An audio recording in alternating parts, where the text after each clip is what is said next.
Think about it. Think about it.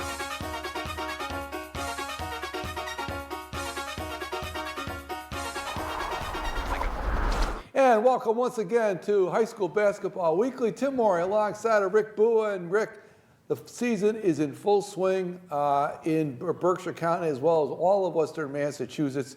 And we had a lot of games to cover as we go forward here. And we're going to start off this week on the girls' side. And we're going to start off with the McCann Tech Hornets, Rick, who now stand at 1-3. And they lost a very close game to Mount Everett. Yeah, Mount Everett is somewhat, over the years, kind of been a rival to the Hornets, and they battled a couple of weeks ago in the opener of the Franklin County tournament, and they battled again. They're going to battle one more time, and they lost a real close one in Mount Everett, 37-33, leading the way for the Hornets. Macy Tatro and Emily Glasser each with 8, and Hannah Boisvert had 7. So the offense isn't really there right now. Addie Heyer did come back for that game, their senior point guard, and they're going to have to really step up the defense because the offense isn't what it was even when Izzy Lacasse didn't play last year. Macy Tatro and Hannah Boisvert were in double figures pretty much on a regular basis. I looked at that as a positive for this year and had high hopes coming in.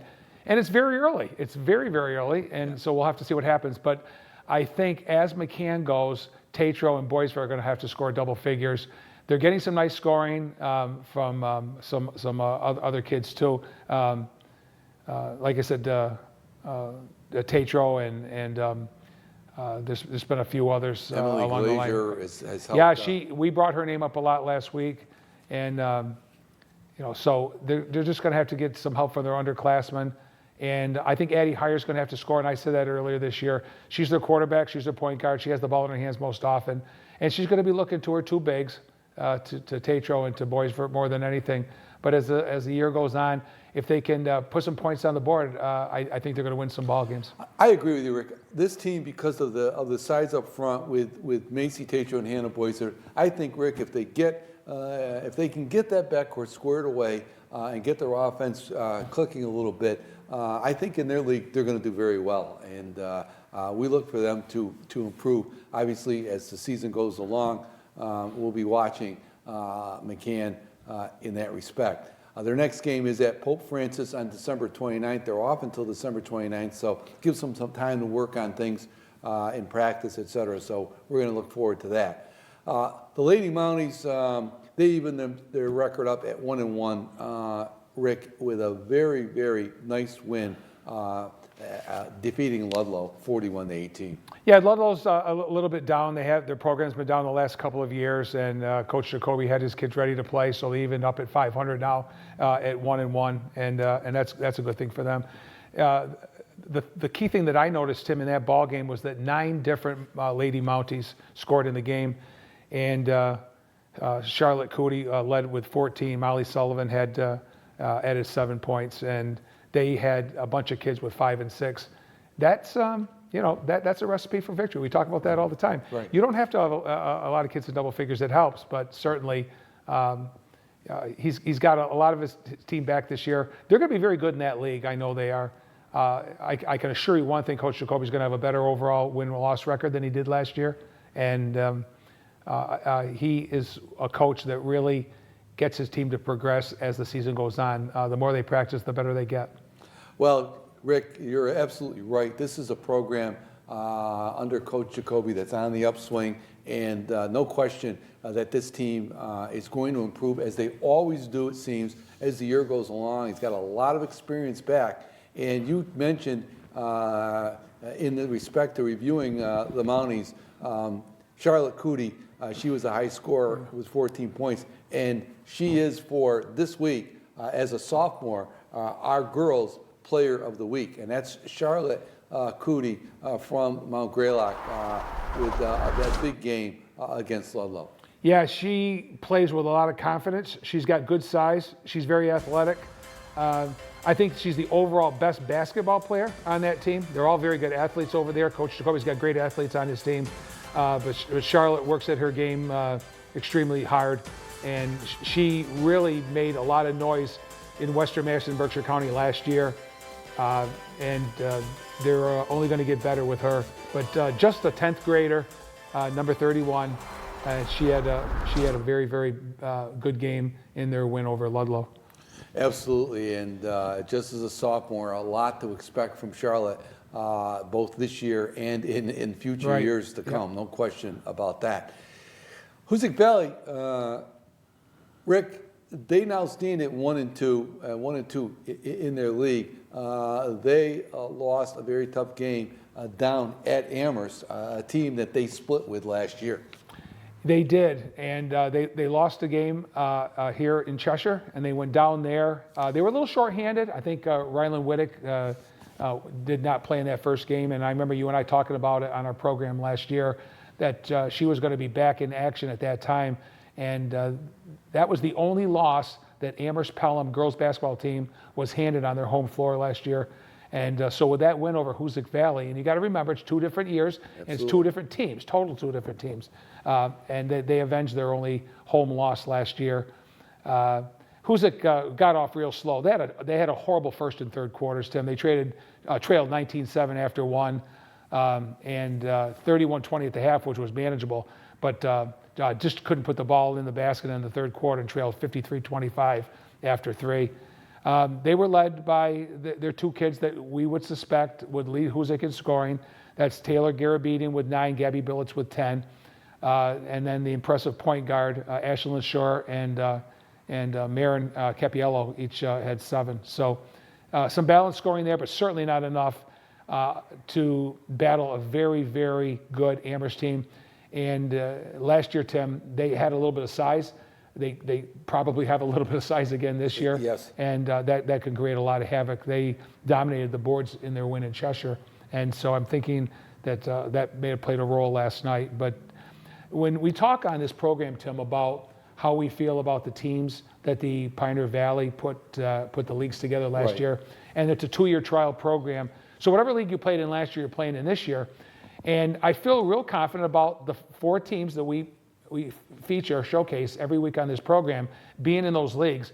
But I'm a little concerned about the Hurricanes because they did have a huge loss last year with the Sim senior leadership, with Wittick and, of course, McGrath. And so, again, you don't know what to expect. This new program, new coach again, and a very, very talented Hoosick Valley Hurricanes team. But that is a tough league with Amherst, with Wacona and others. And it's going to be a tough haul. They're going to be challenged every league game this year. Yeah, no question about it, Rick. This is a very tough league. Hoosick Valley, they stand at 1-2, but they've played Wacona at Wacona, Amherst at Amherst. That's a pretty tough schedule right out of the gate for the Hurricanes. So nothing really for them to be ashamed of, given the strength of schedule that they have. And as you indicate, they're going to play a rigorous schedule as they did last year and as they have in most years here. And it'll be interesting to see how this team develops, given how difficult that schedule is. Their next game, it doesn't get any easier for them. They're playing Friday at Munson. So they continue to get into that very difficult league that they're in. We'll see how they develop as the season goes along. The Lady Blue Devils of Drury, Rick, also stand at 1-2, and they had a couple of very tough games themselves this week. They did. As they went along. They did. Yeah, last Saturday, after the storm that hit the Berkshires last week subsided, there was some action last weekend, and the Blue Devils, Coach Johnny had to take his team down to Great Barrington to play Monument Mountain.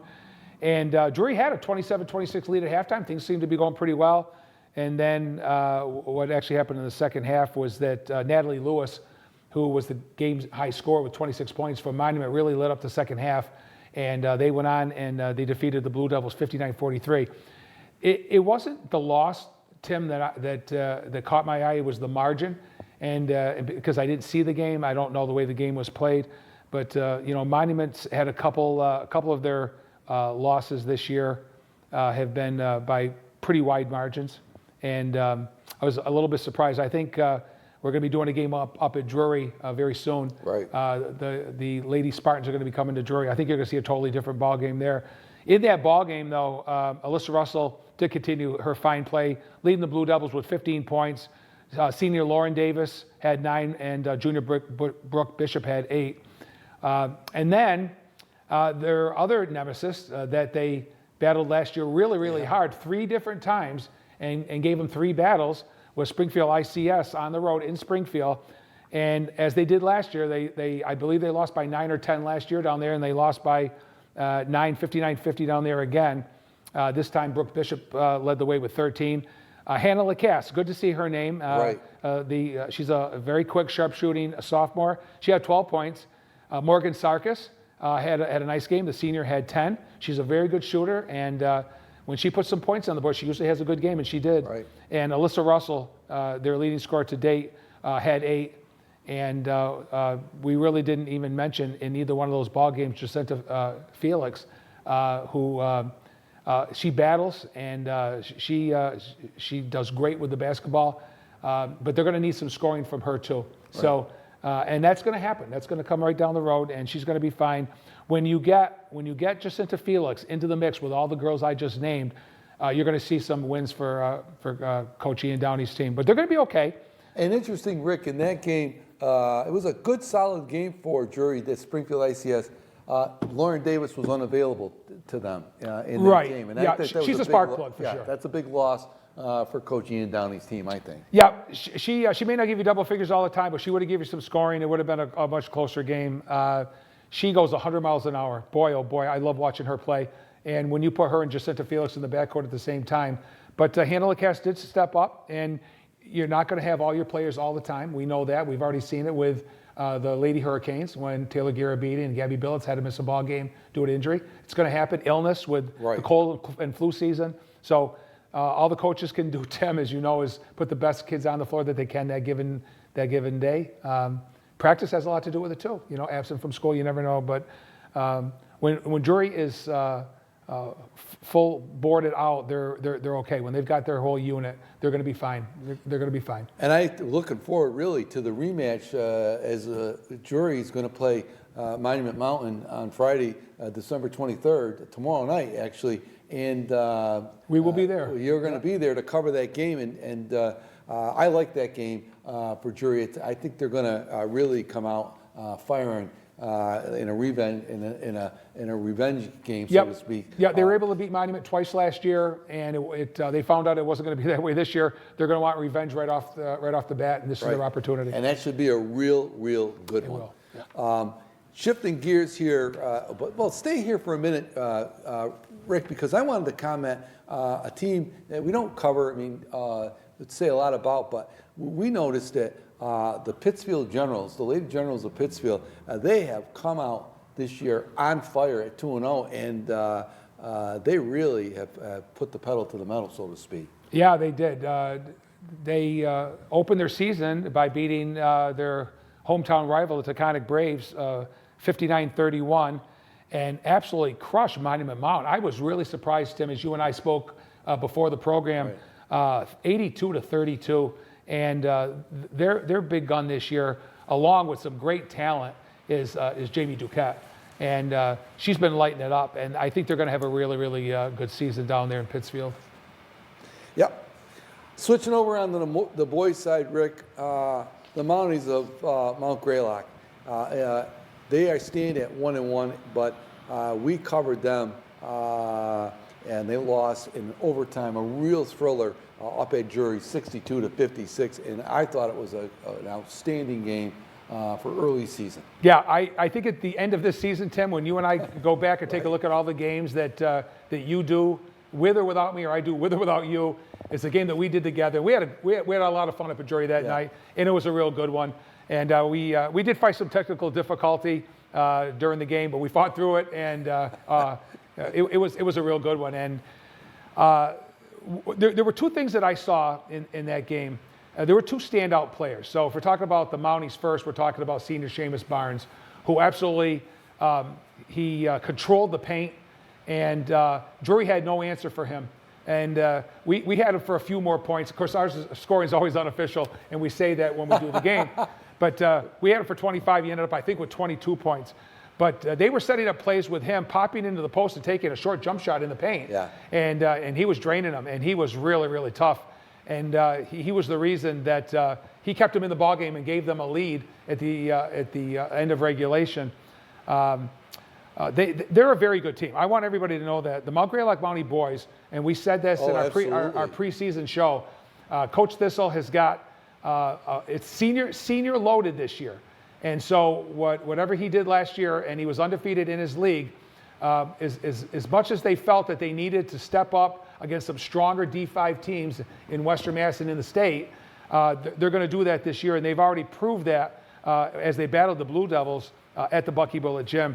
Also, Jackson Chelsea and Chase Doyle had 8 points that night. And, you know, Tim, during that ball game, there was a time when there were probably 3.5 to 4 minutes left.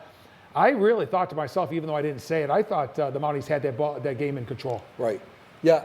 Some ill-advised. I think the story of the game was they got the Blue Devils got some great effort down the stretch. The last 4 minutes of the game, Louis Gelati came out of his shell and really contributed along with Sammy Mormon.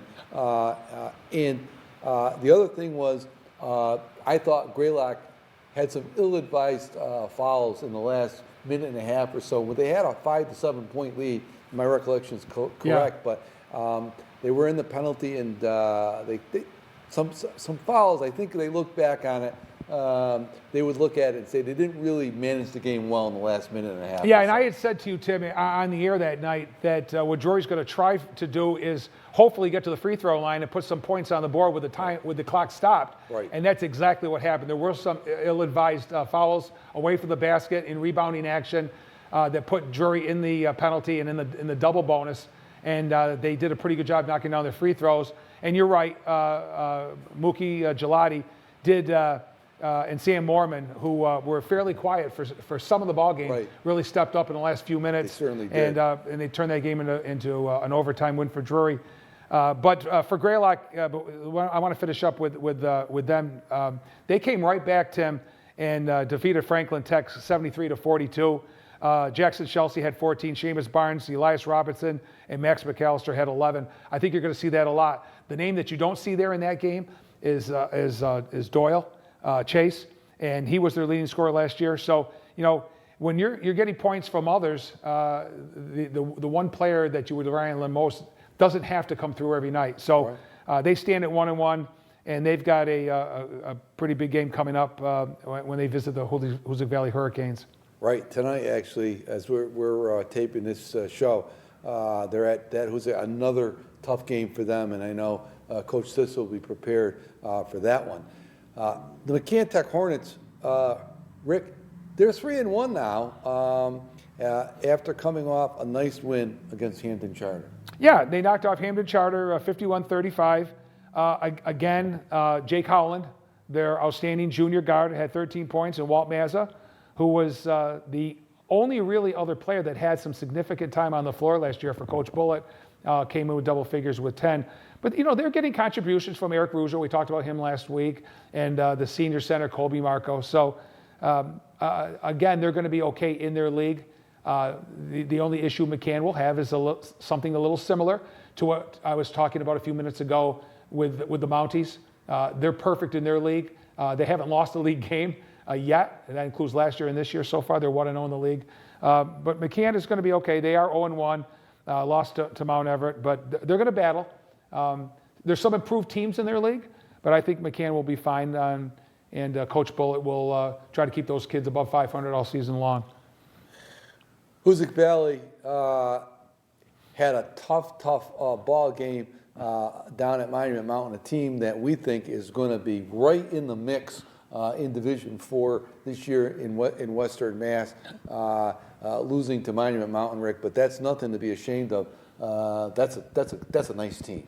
Yeah, they're a very, very good team. I like them. I like the Wacona Warriors, and we can talk about them possibly at the end of the program. But as far as Monument's concerned, Tim, the thing that pops into my mind is the first game of the season that we did down at Hoosick Valley when at the end of the game, Coach Bill Robinson said to you, yeah, we're going to enjoy this for a very short period of time because I'm going to have to pop some of the heads of some of the kids that are going to be too big-headed over this lopsided win tonight because it's not going to be like that in Monument. And lo and behold, they probably went up against, so far, the best team in Berkshire County. 3-0 overall, 2-0 in the league. Khalil Carlson, boy, I'll tell you, he's been lighting up for the last few years. He had 30 against the Hurricanes. Kyle Wellenkamp, he's probably going to be the number 2 scorer pretty much every game. He was last year. He's a very, very good ball player. He had 13. And, Monument, while we're talking about Monument, just for a quick second, Tim, if I could add this, over the weekend they hosted Cape Cod Academy. Carlson had 25 and Wellenkamp had 15 and a 73-67 win. And then they beat the Wacona Warriors, the only other undefeated team other than the Drury Blue Devils. I thought that was going to be a barn burner down there. Carlson had 25, Wellenkamp had 22. So, They're solid. No question. They are a very, very good basketball team. Right. But I think the story of the game for Hoosick Valley, they played down at Monument and were defeated 73-48. I think the story of the game there was that Frank Field and Joey McGovern were held to 13 total points. And for Hoosick Valley, Coach Robinson, he's got to get scoring out of those two players. Yeah, they're typically going to give him, I think, 30, 35, hopefully at some point even more. That's how good Joey McGovern is. That's how good Frank Field is. But when they're held to a total of 13 points, 7 and 6 respectively, it's going to be a tough haul. Right. He just doesn't have the size and he doesn't have the experience for the younger kids to step up right now when your 2 leaders are held to single figures. And true to form, Rick, they bounced back and defeated Bay State down at Bay State 58-49. And in this one, they got those contributions from McGovern and Field. Right. So hopefully what the Hurricanes did was put away the lopsided opening victory and then also put aside that tough loss down at Monument Mountain and never looked back and said, look, we got to look forward. We got Bay State down in Springfield, and they took care of it. 58-49. Joey McGovern had 21. Frank Field had 19. Adam Wicks added 9. So that is the recipe for victory. When you get some of your younger players scoring 4, 5, 6 points, along with the double figures from Frank and from Joey, they're going to be in really good shape. Right, and that they combined, Joey McGovern and Frank Field combined for 40 points, and that really is their prescription this year. So Hoosick Valley now stands at 2-1 overall and 2-1 in their league. The Drury Blue Devils, Rick, keep marching along. They're undefeated in the season, and we talked a little bit about them in the game we discussed with Mount Greylock, but we can go in a little bit more detail there. They got a great effort out of junior Dante Dillard in that overtime win over Greylock. They absolutely did, and we talked a little bit last week about Dante Dillard, and he doesn't show up in the box score last year because he was a student in jury last year. So this is it's very atypical for Coach Reset because he's said many times to us when we've had him on the show and personal conversations, if it's your first year in my program, it's your first year, and that's it. But Dante Dillard's got some talent. I don't know very much about the young man other than he's an incredible sharpshooter and handles the basketball pretty well. And he could be the answer to the backcourt problems, or not maybe problems, but Coach Reset typically with his program has got a backcourt that he plans on in the offseason and can rely on. And it's the front court that's sometimes the size that gives him some issues. Right. But he certainly has the size in the front court this year, and it's the backcourt. But with Nick Sacco and Dante Dillard handling the basketball, they've been in pretty good shape so far. Dillard kept him in that ball game. He was the sharpshooter. He knocked down 5 threes, and a couple of the threes that he missed, I know were in and out, and he also had one that wasn't allowed because of a violation. So he had a great game. He had 20 points. Louis Gelati had 17. Sammy Mormon had 11, and Ahmad David had 10, and that was what gave Drury their overtime win over Greylock. Whereas Drury had 4 kids in double figures. The Mounties only had Seamus Barn in double figures.